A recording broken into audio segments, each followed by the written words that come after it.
অর্থাৎ এটা হচ্ছে বাহাস বা আলোচনা। অর্থাৎ এইটাই বলে দেয় যে আপনার এই ফেলগুলো বা এই শব্দগুলো অতীতকালে কোন সময়টা নিয়ে আলোচনা করবে। ঠিক আছে। আসসালামু আলাইকুম রহমতুল্লাহ। আলহামদুলিল্লাহ, ফেল মোট চার প্রকার। চার প্রকারের চারটি ক্লাস করার পর আমাদের মোটামুটি ফেল সম্পর্কে একটি ধারণা হয়েছে। তো আজকের ক্লাসটি মোস্ট ভেরি ভেরি ইম্পর্টেন্ট আপনাদের জন্য। অর্থাৎ আমরা যারা নিয়মিত পূর্বের ক্লাসগুলো করেছি, আজকের ক্লাসটি আমাদের কোনোভাবেই অবহেলা করা উচিত নয়। তো প্রিয় ভাইরা, আমরা পড়ছিলাম ফেল মোট চার প্রকার: ফেল মাদি, ফেল মুদারে, ফেল আমর, ফেল নাহি। এর মধ্যে মাদি পড়ছিলাম 6 প্রকার। এক নম্বর পড়ছিলাম মাদি মুতলাক। মাদি মুতলাক অর্থাৎ এই ক্যাটাগরির কিছু ফেল আছে যে ফেলগুলা অতীতকালে যে কোনো সময় অর্থ দিতে পারে। অর্থাৎ সে সাহায্য করেছে, যেমন নাসরা আমরা পড়ছিলাম, নাসারা অথবা দাখলা, সে প্রবেশ করেছে, এটা যে কোনো সময় হতে পারে, অতীতকালে যে কোনো সময়। অথবা ফাতাহা, সে খুলেছে, অর্থাৎ সে অতীতকালে যে কোনো সময় খুলেছে। ঠিক আছে। তো ভাইরা, আজকে একটা নতুন তথ্য দিয়ে দিই। এই যে ক্যাটাগরি যে আমি এতদিন বলছি, এইটাকে আরবিতে বলা হয় বাহাস। বাহাস শব্দের অর্থ হচ্ছে আলোচনা। বাহাসা, বাহাস অর্থ হচ্ছে আলোচনা। অর্থাৎ এই যে ক্যাটাগরি, এখন থেকে এটাকে আমরা ক্যাটাগরি বলবো না, অর্থাৎ এটা হচ্ছে বাহাস বা আলোচনা। অর্থাৎ এইটাই বলে দেয় যে আপনার এই ফেলগুলো বা এই শব্দগুলো অতীতকালে কোন সময়টা নিয়ে আলোচনা করবে। ঠিক আছে। যেমন এটা অতীতকালে যে কোনো সময় নিয়ে আলোচনা করতে পারে। নাসরা, দাখলা, ফাতাহা, কেমন। তারপরে আমরা পড়ছিলাম মাদি মুতলাক, মাদি গরিব। মাদি গরিব অর্থাৎ এটা এখন একটা বাস বলবো আমরা। ঠিক আছে। মাদি করিব, করিব শব্দের অর্থ হচ্ছে নিকটবর্তী। বলছিলাম এই বাহাসের অর্থাৎ এই ক্যাটাগরি বা এই বাহাসের যে ফেলগুলো আছে, সেই ফেলগুলো দ্বারা অতীতকালে খুব নিকটবর্তী অর্থ দেয়, অর্থাৎ একটু আগে কাজটা ঘটছে, অথবা নিশ্চয়তার অর্থ দেয়। যেমন পদে নসরা, সে একটু আগে সাহায্য করছে। পদে দাখল, একটু আগে প্রবেশ করছে। পদে ফাতাহ, একটু আগে সে খুলছে। অথবা নিশ্চয়ই সে প্রবেশ করছে, নিশ্চয়ই সে খুলছে। ঠিক আছে, এমনটা। তারপরে আমরা পড়ছিলাম মাদি মুতলাক, মাদি করিব, মাদি বাঈদ।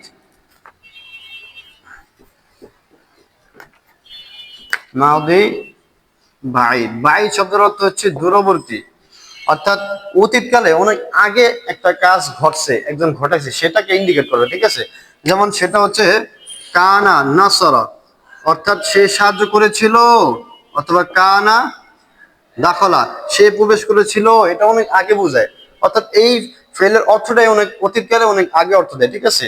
এরপর আমরা বলছিলাম মাদি বাঈদ, মাদি ইহতিমালি। মাদি ইহতিমালি, ইহতিমালি শব্দের অর্থ সম্ভাবনা। অর্থাৎ অতীতকালে কোন একটা মানে ঘটনার সম্ভাবনায় অর্থ দিবে। ঠিক আছে। যেমন লা আল্লামা, লা আল্লামা, অর্থাৎ 14টা ফেলের শুরুতে লা আল্লামা আসবে। ঠিক আছে। তো অর্থ দিবে হচ্ছে লা আল্লামা নাসরা, সম্ভবত সে সাহায্য করেছে। লা আল্লামা দাখলা, সম্ভবত সে প্রবেশ করেছে। ঠিক আছে, এরকমটা। এগুলো আমরা সব পূর্বে ক্লাস করছি, আজকে জাস্ট রিভিউ। তারপরে হচ্ছে মাদি বাঈদ, মাদি মাদি ইহতিমালি, মাদি তামান্নি। মাদি তামান্নি, তামান্নি শব্দের অর্থ হচ্ছে আকাঙ্ক্ষা সূচক। অর্থাৎ অতীতকালের ফেলের অর্থটা আকাঙ্ক্ষা সূচক দিবে। ঠিক আছে। সেটা হচ্ছে লাইতামা, লাইতামা, লাইতামা। লাইতামা অর্থ হচ্ছে মানে আহারে বা যদি। লাইতামা নাসরা, যদি সে সাহায্য করতো। লাইতামা দাখলা, যদি সে প্রবেশ করতো। ঠিক আছে। তারপরে সর্বশেষ সেটা হচ্ছে মাদি ইস্তিমরারি। ইস্তিমরারি, ইস্তিমরারি অর্থ চলমান। ইস্তিমরারি অর্থ কি? চলমান। এইটার যে ফেল, অর্থাৎ সেই ফেলটা মুদারা থেকে নেওয়া হয়েছে। ঠিক আছে। এতক্ষণ তো মাদির ফেল দিকে আপনাদেরকে বুঝাইলাম, কিন্তু মাদি ইস্তিমরারি এমন একটা জিনিস, অর্থাৎ কানার পুরো 14টা শিখা এখানে থাকবে। কানা কানা, কানো কানাত, কানাতা কুন্না। এবং তার পাশে আবার মুদারের যে 14টা তাসরিফ, সেগুলো এখানে দিতে হবে। ঠিক আছে। যেমন কানা ইয়ানসুরু, মানে এখানে তো কানা নাসারা দিলে হবে না, কানা নাসারা দিলে মাদি বাইদ হয়ে যাবে। ঠিক আছে। কানা ইয়ানসুরু, অর্থাৎ সে সাহায্য কর্তা ছিল। অতীতকালে একটা চলমান অর্থ দিবে। ঠিক আছে। কানা ইয়ানসুরু, সে সাহায্য কর্তা ছিল। কানা ইয়াদখুলু, সে প্রবেশ কর্তা ছিল। কানা ইয়াকরাউ, সে পড়তা ছিল।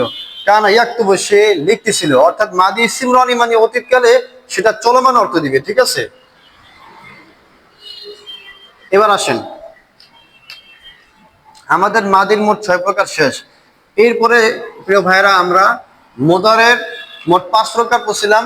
এর মধ্যে প্রথম প্রকার হচ্ছে মুদারে মারুফ। একটা কথা মাঝখান দিয়ে বলি, প্রত্যেকটা ফেইলই কিন্তু হাবোধক আছে না বোধক আছে। যেমন এতক্ষণ আমি মাদের যে আলোচনা করলাম সেখানে কিন্তু সব হাবোধক আমি আলোচনা করছি, না বোধক কিন্তু বলে নাই। না বোধক বলতে অর্থাৎ ফেলটার শুরুতে খালি মা আসবে, যেমন মা নাসরা, সে সাহায্য করেনি। অথবা আমি যদি বলি কদে কদে মা নাসরা, সে একটু আগে সাহায্য করেনি, ঠিক আছে। অথবা লাআল্লামা মা নাসরা, সম্ভবত সে সাহায্য করেনি। লাইতামা মা নাসরা, আরে সে যদি সাহায্য না করতো তাহলে এই মাটা ফেলের আগে আসবে, ঠিক আছে। ফেলের আগে আসলে তখন বাসের নামটা হয়ে যাবে মানফি। বাসের নামটা কি হবে? মানফি শব্দের অর্থ হচ্ছে না বোধক।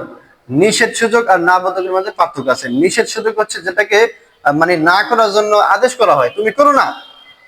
আর না বোধক যেটা স্বাভাবিকভাবে সে নিজের ইচ্ছায় করে নাই, ঠিক আছে।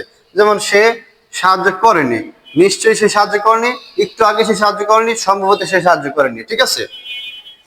প্রত্যেকটা ফেলেরই এরকম হাবোধক না বোধক আছে। হাবোধক হলে সেটা হচ্ছে মুসবাত, মনে রাখবেন, মুসবাত। আর যদি না বোধক হয় সেটা হচ্ছে মানফি, মুসবাত মানফি। তো ভাইরা আমাদের হচ্ছে এখন ফেলুল মুদারে। মুদারে মুসবাত মারুফ, মুসবাত মানে হাবোধক আর মানফি মানে না বোধক। মুদারে ফেলগুলো ছিল ইয়ানসুরু, অর্থ মুদারে শব্দের অর্থ হচ্ছে হাল অথবা মুস্তাকবিল, অর্থাৎ বর্তমান ও ভবিষ্যৎ। মুদারের অর্থগুলো বর্তমান অথবা ভবিষ্যতের অর্থ দিবে, ঠিক আছে। যেমন ইয়ানসুরু শব্দের অর্থ সে একজন পুরুষ সাহায্য করছে বা করবে, ঠিক আছে। এখন এটা যদি আমি আবার মানফি বানাই, এর আগে শুধু লা লাগাবেন। মাদিতে হচ্ছে মা, মাদিতে হচ্ছে কি, মাদিতে হচ্ছে মা, আর মুদারেতে হচ্ছে লা। লা ইয়ানসুরু, সে সাহায্য করছে না বা করবে না, ঠিক আছে। এই হচ্ছে আমাদের মুদারে মুসবাত মারুফ এবং মানফি মারুফ, ঠিক আছে। এরপরে আমরা বলছিলাম মুদারে মানফি মুআক্কাদ। মুআক্কাদ বিলানিল মারুফ, অর্থাৎ মুদারাটা মানফি হবে এবং সেটাকে জোর দেওয়া হবে। সেটা কি দ্বারা না বোধক হবে? অর্থাৎ সেটা বা অর্থ দ্বারা, সেটা হবে লান দ্বারা। তাহলে যেমন আমি বলছিলাম মুদারের শুরুতে লান অথবা লাম এই দুইটা আসলে শেষ অক্ষরে সব নুন পড়ে যাবে। যদি লান আসে তাহলে শেষ অক্ষরে জবর হবে, লাম আসলে শেষ অক্ষরে সাকিন হবে, ঠিক আছে। এখন আমাদের লানের আলোচনা মুদারে মানফি মুআক্কাদ, যেটাকে জোর দেওয়া হবে না মানে না বোধক করার জন্য, ঠিক আছে। যেমন লাইয়ান সুরা, শেষ অক্ষর কি হবে? জবর হবে, লাইয়ান সুরা, লাইয়ান সুরা শেষ অক্ষর জবর হবে। আর বাকি 13টা তাসরিফের মধ্যে যেগুলো নুন আছে শেষে, সেই নুনগুলো পড়ে যাবে।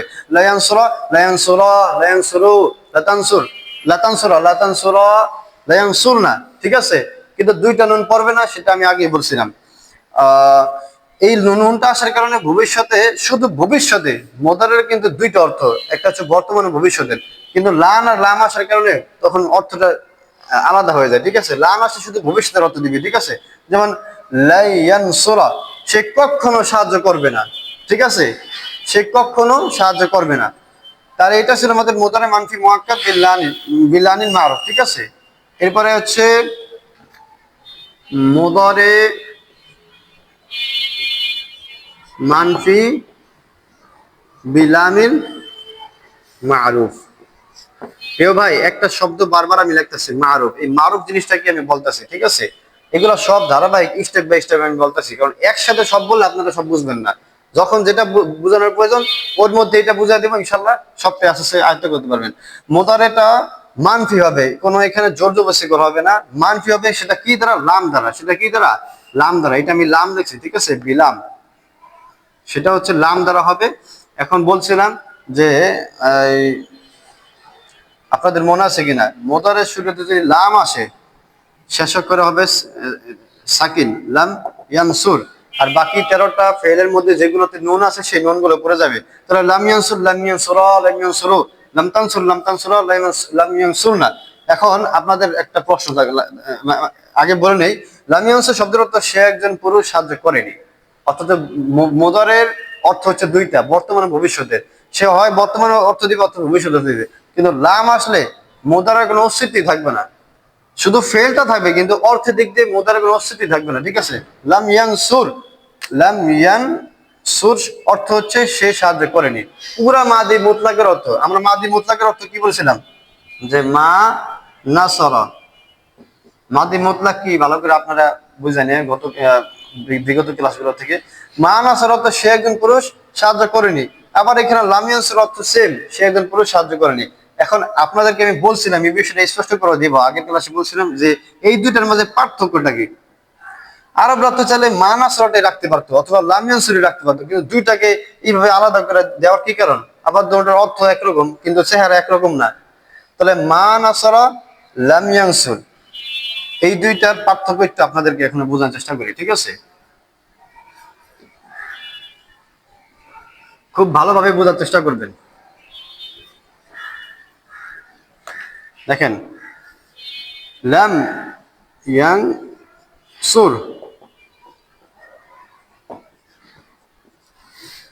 আরেকটা হচ্ছে মা নাসরা।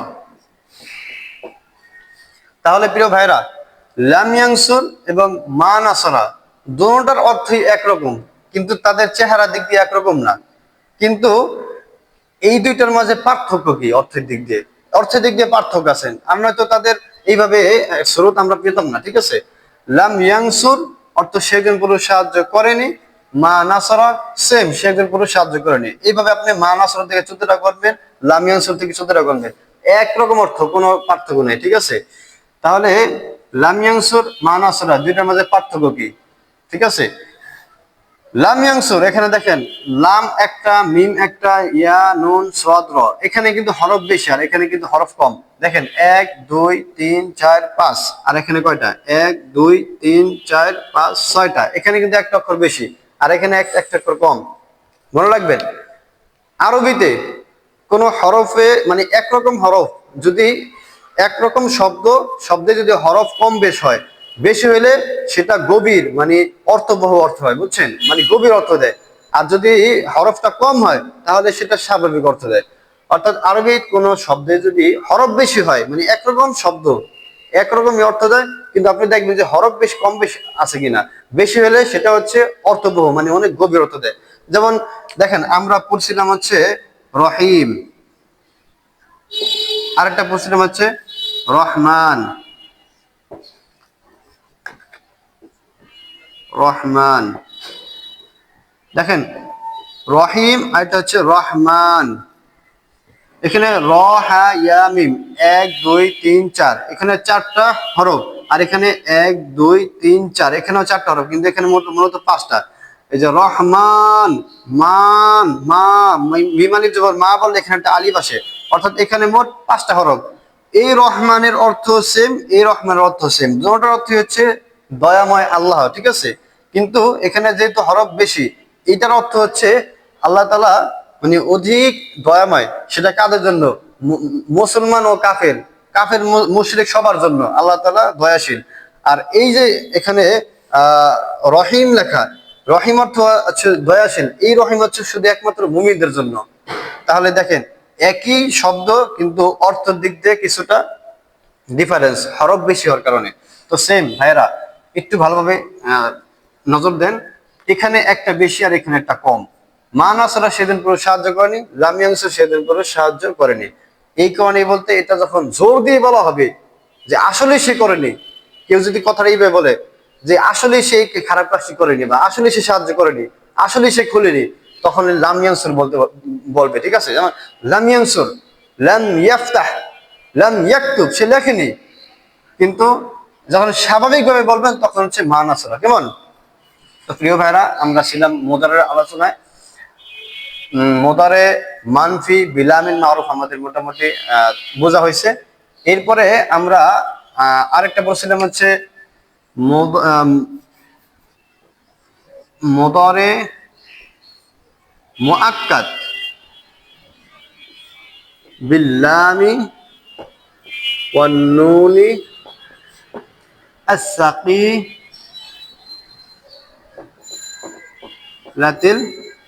মা'রুফ। মুদারে মুআক্কাদ বিল্লাম ওয়ান নুনি আস-সাকিলাতিল মা'রুফ। মুদারাটা হবে মুআক্কাদ, মানে অর্থটা হবে জোর জোর দিয়ে, সেটা কি দ্বারা? লাম দ্বারা এবং নুন দ্বারা। অর্থাৎ মুদারের একটা ফেল যার আগে একটা লাম অতিরিক্ত হবে এবং শেষে একটা নুন হবে, যেটার কারণে মুআক্কাদ অর্থ হবে, মানে অর্থটা খুব শক্তিশালী হবে, মানে জোর দেওয়া হবে। জোর দেওয়ার হওয়ার কারণে সেই অর্থটা ভারী হয়ে যাবে। সাকিলাতুন অর্থ তো ভারী, ঠিক আছে? যেমন লা ইয়ানসুরান্না, লায়ান সুরান্না, অর্থাৎ অবশ্যই সে সাহায্য করবে। লায়া খুরুজান্না, অবশ্যই সে বের হবে। লায়া দাখুলান্না, অবশ্যই সে প্রবেশ করবে। এটা হচ্ছে ভবিষ্যৎকালে, মানে হা বোধকের জন্য জোর দেওয়া হবে। আর ভবিষ্যৎকালে না বোধকের জন্য জোর দেওয়া, সেটা হচ্ছে মুদারে মুআক্কাদ, মুদারে মানফি মুআক্কাদ বিলানিল মারুফ, ঠিক আছে? এটা একটু আগে বলছি। তো এই হচ্ছে আমাদের মুদারের আলোচনা। এরপরে প্রিয় ভাইরা, ফেলের 3 নাম্বার যে প্রকার, সেটা হচ্ছে ফেলে আমর। অর্থাৎ ফেলে আমরটা বলছিলাম, যেমন ইয়ানসুরু, 14টা ফেলের মধ্যে প্রথম 6টা হচ্ছে প্রথম 6টার প্রথমটা হচ্ছে ইয়ানসুরু। এটা যখন আমরা আমর বানাবো, আমরা 3 নাম্বার আমাদের প্রকাশ, সেটা হচ্ছে আমর, ঠিক আছে? অর্থাৎ ফেলে মুদারের শুরুতে একটা লাম লি হবে, শেষ অক্ষর সাকিন হবে, বাকি 13টা ফেলের মধ্যে যেই নুন গুলো আছে সেই নুন গুলো পড়ে যাবে, ঠিক আছে? তাহলে লিয়াংসুর, লিয়াংসুরা, লিয়াংসুরু, লিতাংসুর, লিতাংসুরা, লিয়াংসুরনা, এই ছিল আমাদের প্রথম 6টা। আর পরের হাদিরের 6টা আমরা কিভাবে বের করবো সেটাও আমি বলছিলাম। যেমন হাদিরের শুরুটা হচ্ছে তানসুরু, তানসুরু। এই হাদের 6টা থেকে কিভাবে আমরের ফেলগুলো বের করবেন সেটা বলছিলাম। আলামাতুল মুদারে বিরক্ত করবেন, শেষ অক্ষর সাকিন করবেন, আর মাঝখানে পেশ থাকলে পেশ বিশিষ্ট একটা হামজা আনবেন। তাহলে এখন বাকিটা বসাই। উনসুর, আবার আলামাতে, আবার যদি মাঝখানে পেশের জায়গায় জবর কি জের হয়, তাহলে জের বিশিষ্ট একটা হামজা আনতে হবে। যেমন ইদরিব, ইদরিব। এই ইদরিব আমাদের ফেলটা হয়েছে তাদরিবু থেকে, তাদরিবু থেকে। অর্থাৎ এখানে দেখেন, এই মাঝখানের আলামাতুল মুদারে বিলুপ্ত, শেষ অক্ষর সাকিন, মাঝখানে জের, দেখছেন?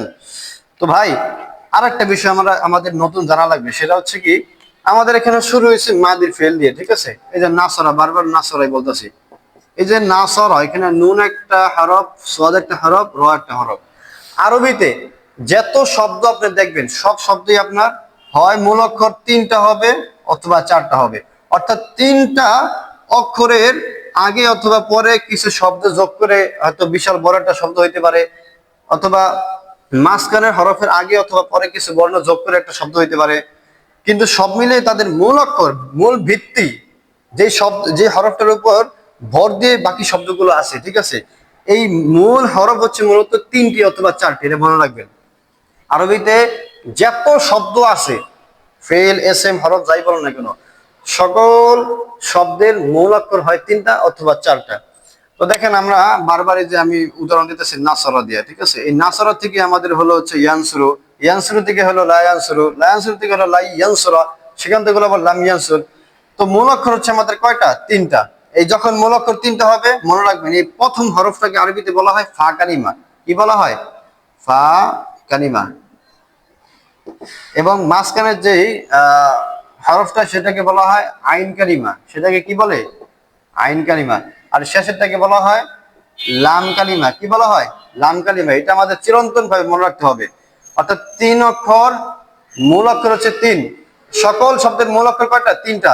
তার মধ্যে প্রথম অক্ষরটাকে বলা হয় ফা কালিমা, পরেরটাকে বলা হয় আইন কালিমা, তারপরটা বলা হয় লাম কালিমা, ঠিক আছে? এটা মনে রাখতে হবে। এই জিনিসটা আমাদের মনে রাখাটা খুবই জরুরি। তো প্রিয় ভাইরা, আমাদের ফেলুল আমর মোটামুটি একটা ধারণা হলো। এরপর হচ্ছে ফেলে নাহি, সেম মুদারে ইয়ানসুরু। এখানে মুদারের শুরুতে হবে হচ্ছে লাম আলিফ, শেষ অক্ষর হবে সাকিন, আর লাস্টে যদি নুন থাকে, নুন হবে ক্রস। তাহলে লা ইয়ানসুর, লা ইয়ানসুর।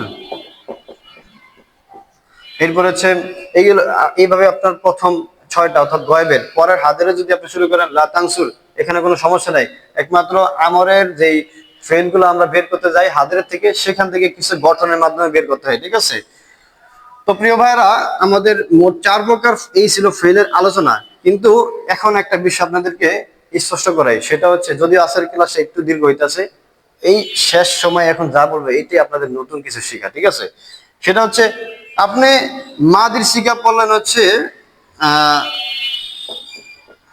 নাসরা,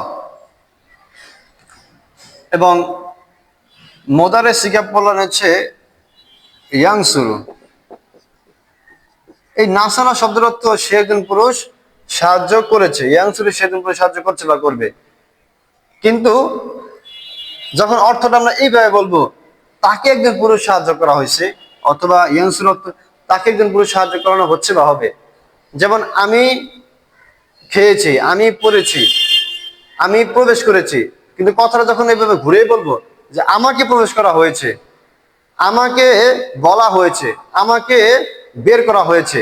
আমরা অনেক কথা এইভাবে বলি না, অ্যাক্টিভ এবং প্যাসিভ, আমরা ইংরেজিতে যারা পারি, মানে বাংলায় যখন কথাগুলো আমরা এইভাবে বলবো যে আমাকে বলা হয়েছে, আমাকে এখানে আনা হয়েছে, বরং আমি আসিনি, আমাকে এখানে জোর জবরদস্তি করে এখানে আনা হয়েছে, অর্থাৎ আমাকে আনা হয়েছে, আমাকে বলা হয়েছে, আমাকে মারা হয়েছে, এইভাবে যখন কথাগুলো বলবো, এই বলার নিয়মটাকে আরবিতে বলা হয় মাজহুল। আর যখন সরাসরি বলি যে আমি বলেছি, আমি প্রবেশ করেছি, আমি বের হয়েছি, সেটা হচ্ছে মারুফ। সেটা কি? মারুফ। এটার নিয়মটা হচ্ছে মারুফ। অর্থাৎ যে সমস্ত ফেলের অর্থগুলো ডাইরেক্ট এইভাবে অর্থ দিবে যে সে সাহায্য করেছে, সে প্রবেশ করেছে, আমি প্রবেশ করেছি, তুমি প্রবেশ করেছো, সেগুলো হচ্ছে মারুফ, সেগুলো অর্থগুলো কি? মারুফ। কিন্তু যেগুলো ঘুরিয়ে বলা হয় যে আমাকে বলা হয়েছে, তাকে বলা হয়েছে, তোমাকে বলা হয়েছে, তোমাকে প্রহার করা হয়েছে, তোমাকে গালি দেওয়া হয়েছে, এইগুলো হচ্ছে সব হচ্ছে মাজহুল। তখন আবার ফেল গুলোর একটু চেহারাটা চেঞ্জ হয়ে যাবে, তখন ফেলের যে ফাঁকানিমা, এই ফাঁকানিমাটা পেশ হবে, ঠিক আছে।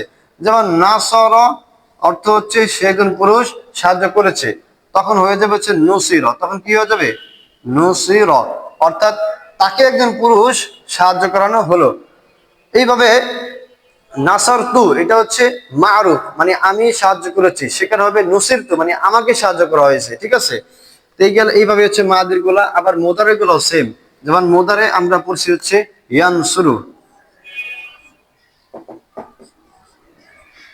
ইয়ানসুরু, এই ফেলটার অর্থ হচ্ছে সে একজন পুরুষ সাহায্য করছে বা করবে, তখন হবে হচ্ছে ইউনসরু। কি হবে? ইউন সরু, অর্থাৎ তাকে একজন পুরুষ সাহায্য করানো হচ্ছে বা হবে। এইভাবে মোদারের ওয়াহিদ মুতাকাল্লিমের যেই ফেলটা, সেটা হচ্ছে আনসুরু, অর্থাৎ আনসুরু তো আমি সাহায্য করেছি। যখন এই যে আনসুরু দেখেন, আনসুরু তো আমি সাহায্য করেছি, যখন এটাকে ঘুরিয়ে বলা হবে মাজুল আকারে, সেটা হবে উন সিরু। কি হবে? পেশ হবে উন সিরু, অর্থাৎ আমাকে সাহায্য করা হয়েছে।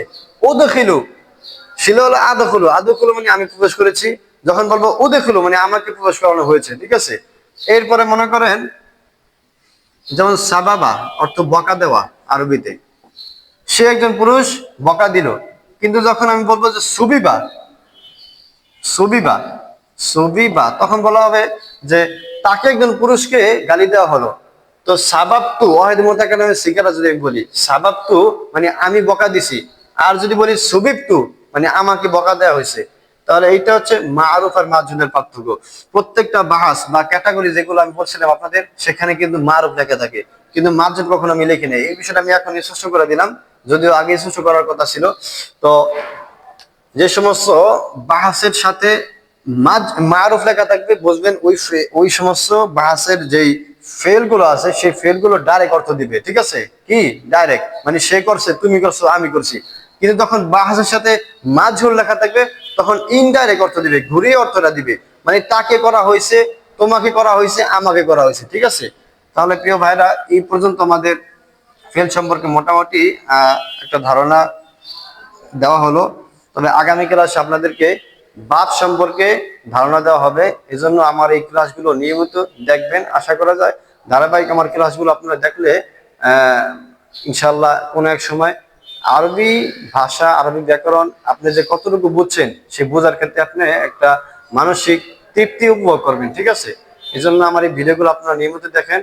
তো আগামী ভিডিও আসার আগ পর্যন্ত আপনারা ধৈর্য ধারণ করেন। বারাকাল্লাহু ফি হায়াতিকুম। আসসালামু আলাইকুম ওয়া রাহমাতুল্লাহি ওয়া বারাকাতুহু।